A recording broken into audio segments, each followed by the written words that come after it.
Hello, and welcome to my channel. I'm KRITTER. In today's video, I will be breaking down the top 10 moments of The Wheel of Time Season 1. Now, we've all been a little lonely for the 4 weeks since The Wheel of Time ended.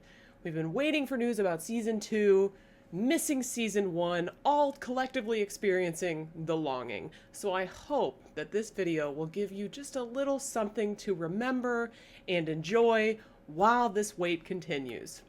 As usual, I'm going to ask you to subscribe to my channel, like this video, comment on this video if you think of something or disagree with my assessment, and click the little bell for notifications for when I post new content or when I go live. All of that greatly helps with this channel and its success. Today we have a very special guest on the video. My husband / warder will be joining me for some color commentary. I don't think he'll be changing my mind about the order that I came up with last night agonizingly. I included some honorable mentions because there were more moments than just the top 10 that I felt like I needed to mention. But he'll be here along the way to talk about all of these moments that we experienced for the first time together. So without further ado, here are my top 10 moments of The Wheel of Time Season 1. Let's get into it. All right, so we're about to get started on our top 10 moments from The Wheel of Time Season 1. First, though, I want to introduce my very special guest, my warder, my husband, Garrett. Garrett, thank you for joining me for this YouTube video. Of course. So Garrett also read The Wheel of Time while he was growing up, around the same time that I did. Do you want to kind of just like briefly explain your experience with the books? Yeah, I started reading as they were coming out, but definitely had a long break probably through college. So took a break in between, finished them up after I got into my working life, and probably one of my top fantasy series of all time. I think, I've always told folks everybody needs to read that one giant fantasy epic at least once in your lifetime, and for me that was definitely Wheel of Time. Okay, so let's bust into it. So for my 10th top 10, the 10th best moment of Season 1 of The Wheel of Time, my choice was the Matt Tom fade moment where Matt identified the fade in that farmhouse and then Tom fought it off so Matt and Rand could escape. Okay, so this was one of the most like horror type moments I thought in the season, and I loved it. Did you like this whole Matt being corrupted by the dagger and how it was portrayed in the show? Yeah, I think it was more menacing, a little darker than it came off in the books, which I think was good from a excitement and just keeping the thrill alive during the show. Mm-hmm. I think this scene, obviously seeing Tom jump in, take on the Fade one-on-one is pretty awesome. But also just kind of the mystery for probably folks that haven't read the books, but folks that are watching the show for the first time, the mystery of like, is Matt bad? Right? Like, which clearly they keep alive through the rest of the season, but I think this is kind of an interesting take on that, and just kind of a cool scene in general. Yeah.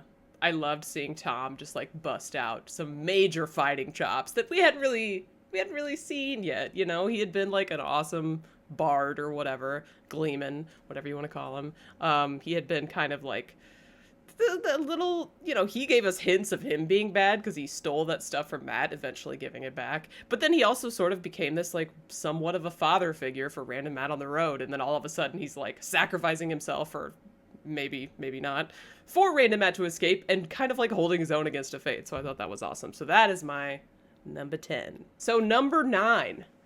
This scene I loved so much. They kept the mystery alive whether NYNAEVE was dead or alive in episode 2, and then she comes back at the end of episode 2. And then the next thing we get to see is what happened with NYNAEVE, and oh boy, was it thrilling. So we get like hyper predator NYNAEVE here, which I loved this like cinematography in the scene. I don't know, I thought it was so badass. How did you feel about it? Did it bring out as many emotions in you as it did in me? It's a fun scene for sure.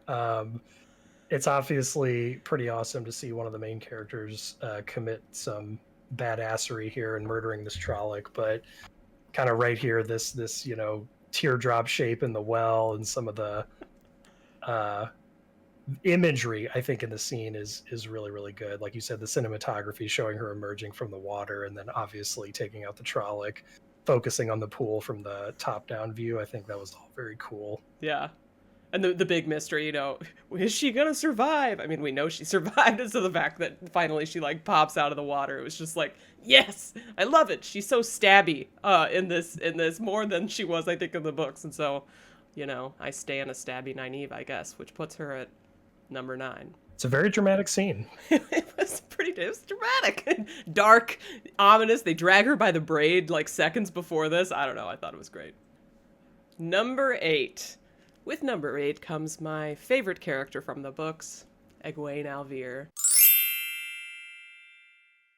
She starts out incredibly defiant after having been captured by Eamon Valda, who is an amazing villain, I think. Super fun to watch. So this one, I don't know. I kept moving it around because there's so many good moments, but I knew that this one was in the top 10. So I think Madeline Madden fully killed this. Did you like this scene very much? Yeah, I mean, it's always super satisfying seeing villains get their comeuppance, and I think sort of the way the scene played out, I think, and the dynamics between EGWENE and PERRIN as well was really interesting. I thought the acting was really well done on both sides. And yeah, it was just overall a really exciting scene, and can't help but really enjoy watching Valda die. Speaking of Valda getting stabbed, finally getting his comeuppance, was this. We also got Golden Eyes in the same scene, which I think added to its effect. Were you happy to see PERRIN finally have his Golden Eyes show up? Yeah, I thought the coolest thing about this scene was the switch. Like, it's obviously set up as PERRIN's going to take Valda out, but then EGWENE kind of comes out of nowhere and finishes him off, which I think is just kind of an awesome switch, Oh, for sure. Well, especially because it's EGWENE. And I love her. So that was very helpful for me. I mean, it was great. You love to see it. I know some people complained a lot that PERRIN didn't have a ton to do this season. I'm hoping for more PERRIN action next season, maybe some more Wolfie stuff. But what we got, I think, was a good build-up for that. So hopefully season 2 will get more fun PERRIN moments. Yeah, there's so many characters. You can't expect them to focus on developing every single one of them at the same pace. Moving on to number 7. We have our boy Lan at the Warder funeral. I think of all the emotional moments in the show, this one was one of the top. I think he absolutely crushed this. Do you agree? Yeah, I think so. I think the acting was great. The scenes all around this Warder sort of culture, I think, were all really interesting. Stuff that you didn't really dive into, I think, in the books as much. So it was cool for them to kind of pull back the curtain and focus on it a little bit more and see some of the inner workings. I've always been a person who's found the Warder relationships in the books to be pretty strange and a little off-putting at times, and so I think this was just kind of an interesting dive into that. So I think the world probably wants to know, if I was an Aes Sedai, would you let me bond you? And be honest. Honestly, probably not. It's kind of a strange power imbalanced relationship, and I don't know how I feel about that for either side, right? It's an odd thing. Cool. Cool. So gosh, Daniel Henney here, he just sent it. I think that's what the kids say. I don't know. Like, everybody in the room is crying. I don't think Moiraine or Rosamund Pike was supposed to cry. And she did anyways, because of how, I don't know, intense this was. I can't imagine being in the room while this was happening. I think it's cool, though, seeing the bond that the Warders share amongst each other, too, because they're all kind of, coming from shared experience and are probably the only people who can understand what it's like to be in the situation that they're in, and coming together to support each other. I think it was just a really interesting story to add into the universe, I think. Yeah, I think it also kind of like gives us a foundation for some stuff that we're not going to talk about because of spoilers that happens later in the series. And so now that we kind of know the depths of, first of all, like a warder's bond with Zeus Sedai, and then also like, you know, the community around the White Tower and the warders' bonds with each other, I think it'll just add to the impact of future events. So here we go. Number 6 of the top 10 moments of the Wheel of Time Season 1. I put the dragon reveal. Because I was waiting so long. I was so sad when we didn't get to see Tam's feverish ravings on Winternight. I said that to you. I was like, man, I was really hoping for more Winternight stuff that we didn't get. And then we got it, and I was just, I think I out loud said like, yes! So, I don't know, this made me really happy. Also, like, we knew about him, like, pounding on the door, and how that was, like, clearly him channeling, because it's kind of a callback to something that happens in the books, even though what happened in the books involved lightning, or something like that. But the other stuff that we didn't actually know was happening necessarily, or was him, it was fun to see. I think it was definitely nice to see this unfold. It was a little later maybe in the series than I would have wanted it, because they kind of, I felt, really kept the mystery alive probably longer than it needed to, but yeah, it was nice to finally see the realization, the various different clues, like you said, and some of that interaction with Tam. Interesting and critical for Rand's development in the books, and finally we get to see it here. For sure. Yeah, I mean, throughout the book, he was just constantly like, you know, he was crazy, or yeah, he was feverish, like, this couldn't be real. But then, of course, he kept thinking to himself, like, but what if it is? This kind of makes sense. Why do I look different than everyone, you know? And so he was struggling with that, possibly why he was so cranky almost the entire season. But we just didn't know. So I think it was cool they kept the mystery alive.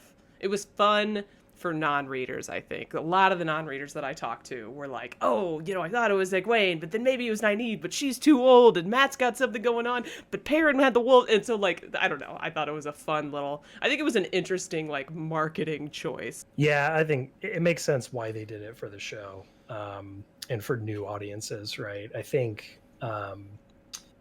we lost a little bit of Rand, which was always going to be hard to capture, right? Because I think a lot of the struggle for Rand occurs in his head throughout the Eye of the World. And so it's always hard to capture the nuances of that.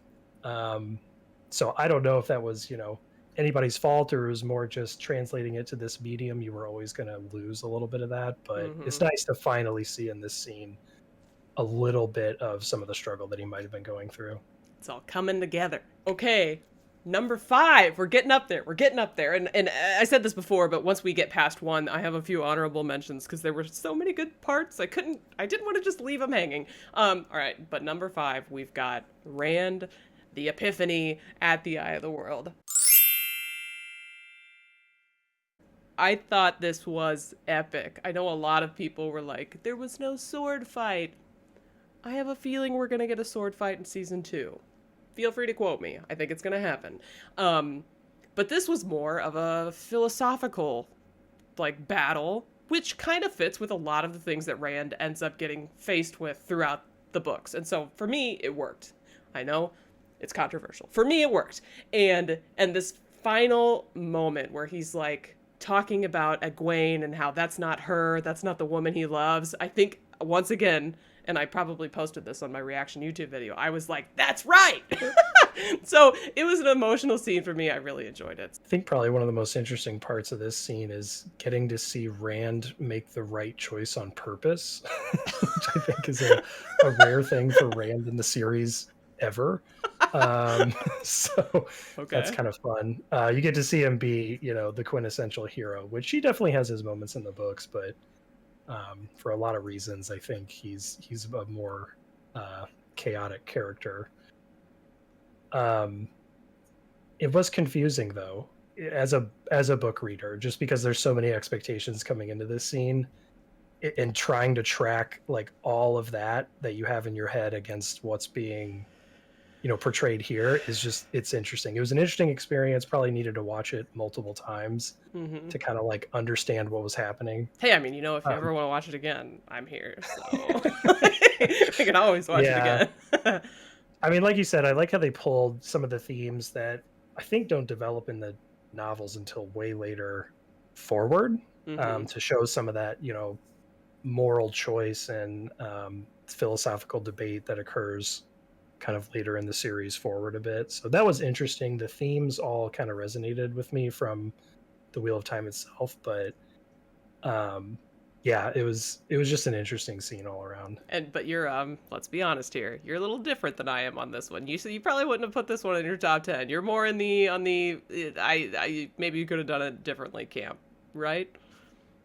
I mean, like I said, mostly because there's, I think, a lot of friction. It's so hard to watch a show, any show that's been translated from the books, just because there's always going to be friction between like what you see in your head, what you remember, and sort of the emotions and way things played out for you are always going to be a little different. And this one was definitely different. I think for sure it had similar themes, but it played out very differently. And so, especially on the first watch, there's just some friction there, right? Like there's just some, okay, what is going on? And like, you're trying to rationalize everything and figure it out.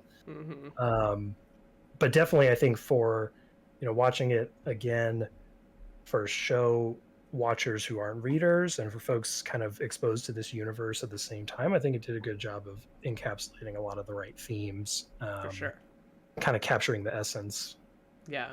I would agree with that. I think they got the vibe right, and even the confusing stuff, because like the end of the Eye of the World, the book, it was confusing. Lots of people would say it was confusing, and so it's like, even though it was confusing in different ways, more confusing maybe for book readers because we were expecting a certain thing, and then it was sort of different. But the vibe was there. I don't know. I thought it was great. It's a good kind of confusing, I think, either way, right? In the show or the book, in the sense that the book was the first of a very long series with very complicated world building and lots of stuff going on, and these characters are just diving into it at the very surface level for the first time. And so you kind of see through their eyes all these really crazy things happening, and you have no idea what's going on. They have no idea what's going on. And it's kind of a wild ride in that sense. And to me, I felt like that hooked me for the next books in the series. And I feel like the series kind of continues that, at least for the first couple of books, just crazy stuff is happening, especially at the conclusion. So show pretty similar, right? Crazy stuff is happening. Like nobody knows what's going on. It's kind of, and at the end, hook. You're like, what?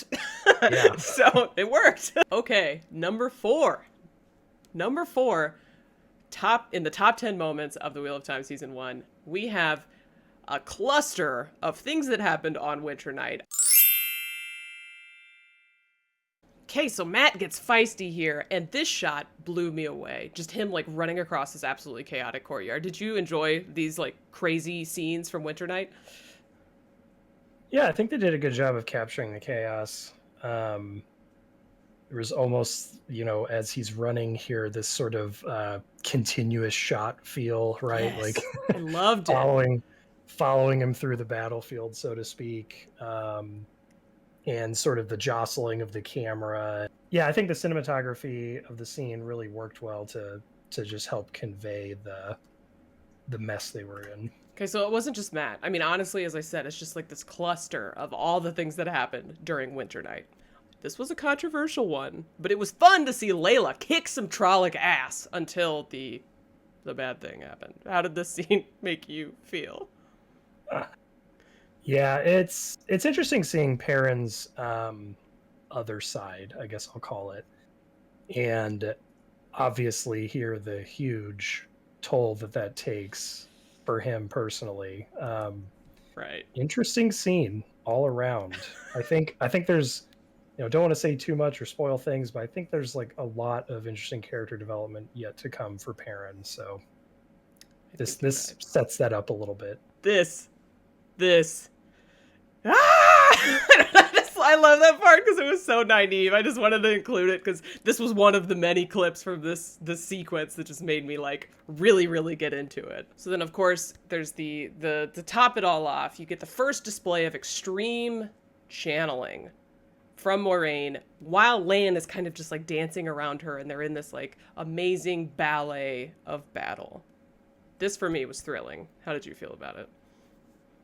Yeah, it's always going to be cool when you see the first action scenes in a new universe and kind of see how the dynamics come together. So seeing the channeling, very, very cool. Everybody's always probably wondering how that's going to be portrayed. Seeing the coordination between Aes Sedai and Warder, and seeing how they kind of work as a single unit, very, very cool.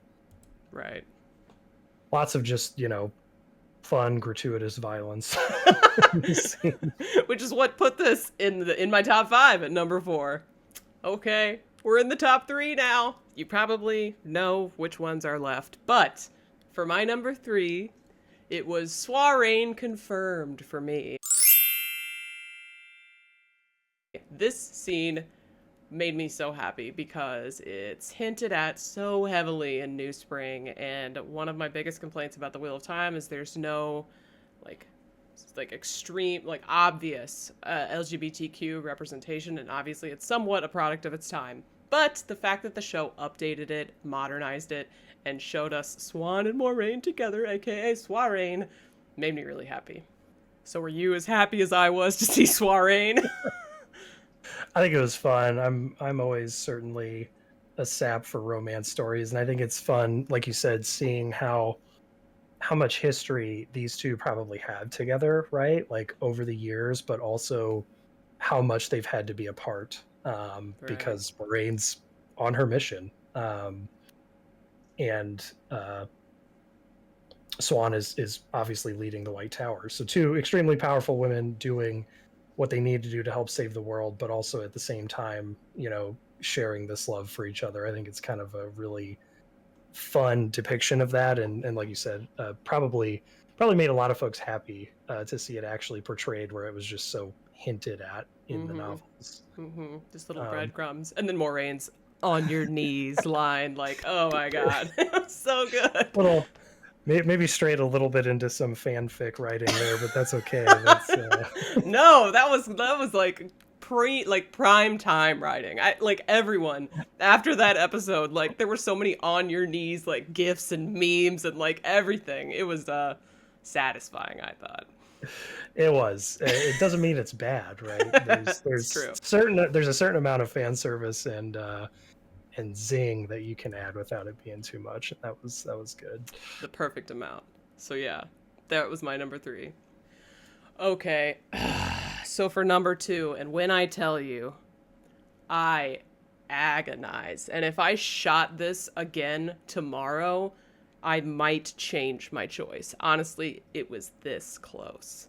This close. But for my number 2, I went with NYNAEVE going Super Saiyan in episode 4. Oh my gosh. As far as emotions, that scene was the most emotional scene for me in the entire series. It was goosebumps all over. Holy hell, I can't believe this is happening. Like, yes, like girl power, like so many things are going through my head at once in this scene. And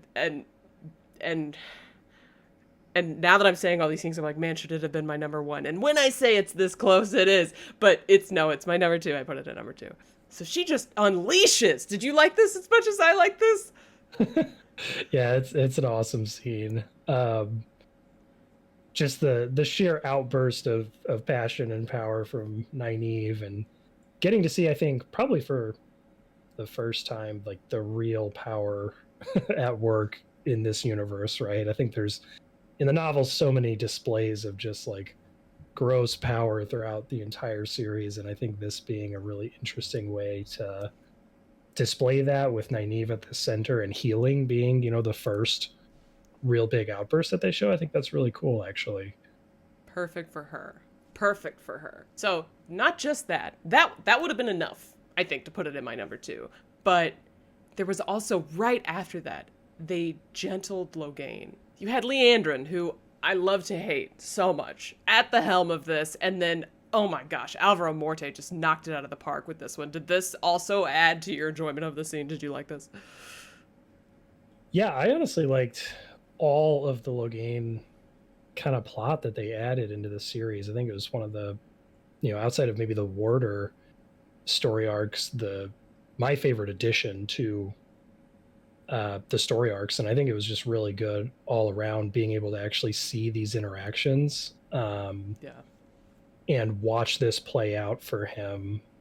And again, not to spoil a lot, I think there's a lot to see more from Logain, and I'm actually really excited about that, because I don't think you get to see him as much as we probably could have or should have in the books. And I'm excited that now I feel like Amazon is at least going to put a lot more into his character in the show, which is cool, because I think he's a very good character. Yeah, they laid a solid foundation for more Logain in the future, which I am here for. Okay, that was my number 2. That was number 2. So we're going to go to number 1. And I know that everyone probably, if you've been on my channel before, knows what it must be, since the NYNAEVE didn't make number 1, but it was so close. You guys have to know that it was the Blood Snow. Episode 7 was my favorite episode. Easy. Well, I mean, episode 4 was very, very solid. Episode 7, though, always came, like, the moment it came out, I was like, yeah, nothing's gonna top this. It was incredible. And the cold open alone, like, did so much for that to be the case. I loved it. So after I saw this, while I was watching it, I kept saying, this is like one of the coolest things I think I've ever seen on my TV, ever. A pregnant lady taking down like 6 dudes in labor. I don't know. I mean, was this up close? Was this your number 1? Or how did you feel about this one? Yeah, it's hard to say between this and the NYNAEVE scene, but this one is definitely awesome. Yeah, it's just awesome. I think the scenery, the contrast, getting to see the maidens in action for the first time. I guess I should say the maiden Singular, in action for the first time was just very cool. I always knew that was going to be awesome when they finally entered the scene, and seeing one of them actually fight and seeing just how absolutely dominant they are on the battlefield. Yeah. I think is really, really cool. And then the fact that it's so in, like, this scene in particular, so integral to the backstory and the mythos, I think is just really, really cool. So all that together, I think it's definitely up there. I'd have a hard time, like you, between the number 1 and number 2 scenes in this list, but yeah, it's definitely up there. I hosted a poll on my Twitter like yesterday into today, and this one won. There were like, I think it was like 400 or 6. No, it was like 600 some votes. And this one was like 67% people said that this was their number 1 scene. And so I don't know, maybe that's influencing me, because I put this one, the NYNAEVE scene, the Eye of the World scene with Rand, and then, put whatever you want in the comments. And literally, like, the Eye of the World scene was like 2%. The comments were like 4%. This was like 67%, and the NYNAEVE scene was the rest. And so it was insane. But I just think, gosh, this actress, she's primarily a stunt actress, and obviously she nailed the stunt work. But I feel like you could feel like her labor pains, Yeah, she communicated her emotions so well. She basically just became like an icon for women everywhere, like in this 1 minute, 2 minute scene. Yeah, I just love the scene so much. I hope we get more of the Aiel as soon as possible, because they're like they are my favorite like type of people in the Wheel of Time. Your poll makes sense. This scene, like I said, from a shooting perspective, the scenery, the contrast, the fact that it opens up an episode and you're like, what the hell is going on? And there's just some, woman in these kind of bizarre looking wrappings just murdering people. It's just awesome. Iconic. Okay, so before I get into my honorable mentions, because I know I said they were coming, I'm going to go through them really, really fast. I am going to say thank you to my non-warder husband, Garrett, for joining me on this journey. And obviously I'm stoked for season 2, and I have a feeling that you are too. Of course. Yeah, it's going to be awesome. I'm very excited to see where the series goes overall, and I think as we saw in the last 10 scenes, there's a lot of good to be had. So for my honorable mentions, I just want to say any scene with Leandrin, she was chef's kiss. This scene suggesting that she had some kind of romantic history with Moiraine. Ugh. All of her scenes with Nynaeve, where Nynaeve totally read her. Ugh. She was just, I hated her, but it was so much fun to hate her. Then we have Maria Doyle Kennedy as Isla, giving this speech that almost convinced me that the Way of the Leaf was the way to go. She was so good. I felt for her so much. So honorable mention also goes to Isla, Maria Doyle Kennedy. You did perfectly. And then we've got Matt sensing the team needs a little pick-me-up. They sing the Weep for Manetheren song, and then Moiraine does the Weep for Manetheren speech.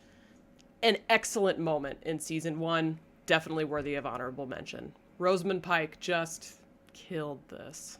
More scenes worthy of honorable mention.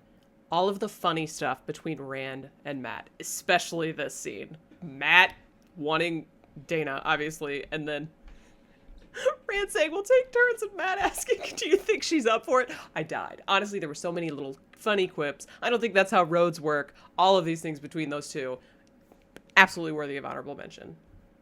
Logain was excellent. So the Logain cold open, I would also give honorable mention. We got to see male channelers, or a male channeler, not doing all the dances, doing this like solid thing where he didn't have to move, but he was still absolutely deadly. And then turns out he's like incredibly charismatic and a possibly great leader. I thought it was wonderful. And then coming in at number 1 on my honorable mention list, Nynaeve and Lanny finally getting together. Ooh, yes, this was fabulous. And the scene the next morning where Lan gave her the big speech, I kind of count those two together because both times they happened, I was like, and so, yes, 100% honorable mention. We got Lan and Nynaeve. Laneve officially. And there we have it. The payoff. So that's all. That was my top 10 plus several honorable mentions because I couldn't just leave them hanging. And I hope you liked the video. Once again, don't forget to subscribe, like, comment, click the bell for notifications, and come back next time. And lastly, I want to say thank you so much to my generous patrons. If you would like to support my content, you can become a patron or become a member on YouTube, and all of your support will be very much appreciated. You can join this awesome list of people that I am so, so grateful for and be featured on my next video. All right, moving on to the... Sorry. Okay. Sorry. No, it's okay. I was like, something's happening here.